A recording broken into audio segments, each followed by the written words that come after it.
இந்த அரிசி எல்லாம் மனுஷன் தும்பாங்களா? அது பொங்க வைக்கிறதுக்கு தோதுவான அரிசி பாருங்க, எப்படி இருக்குன்னு பாருங்க அரிசி. இந்த பொண்ணு பேசுறத பாருங்க. சொல்லுவாங்க, மண்டைய மறைச்ச உனக்கு ஏமா கொண்டைய மறைக்க தெரியலம்பாங்க.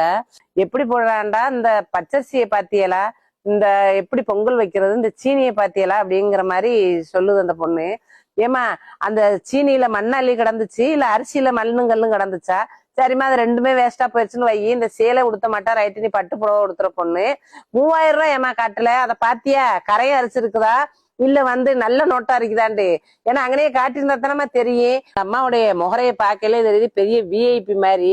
ஏமா நீ போய் அந்த ரேஷன் கடையில இதெல்லாம் வாங்கின, நீ போய் ரேஷன் கடையில உன் காடை கொடுத்து விஐபி கார்டா ஆயிக்கேள்மா. ஆனா எத்தனையோ ஏழை எளியதுகள்லாம் இருக்கு, அதுக வாங்கி சாப்பிடும், அதுக வாங்கி பொங்கல் வைக்கும். அரசியல் ரீதியா கதறனு இல்லைன்னு சொன்னா பேசாம போயிரனு. இன்னைக்கு பாருங்க, சிஎம் ஒரு லேப்டாப் கொடுத்தாரு, அதை எடுத்து ஒரு பெவிக்காலோ ஏதோ வச்சு அழிச்சு அதுல வேற படத்தை ஒட்டுறாங்க. இதெல்லாம் அசிங்கமான அரசியல். இதெல்லாம் நினைக்க போனா அருவருப்பா இருக்குது.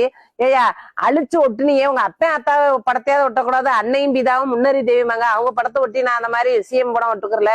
இன்னைக்கு எங்க அப்பன் அத்தா படத்தை ஒட்டிக்கிட்டான்னா ஒரு லாஜிக் இருக்குது. அதை விட்டுவிட்டு எந்த அப்பன் படத்தை ஒட்டி காட்டிக்கிட்டு எதுல சோசியல் மீடியால ஓடுறவங்களுக்கு எல்லாம் வெக்கமா இல்லையா? சி நாடு. ஆனா நல்லா தெரியுது எங்கேயோ நாசமா போறதுக்கு போய்கிட்டு இருக்கு, அது மட்டும் நல்லா தெரியுது.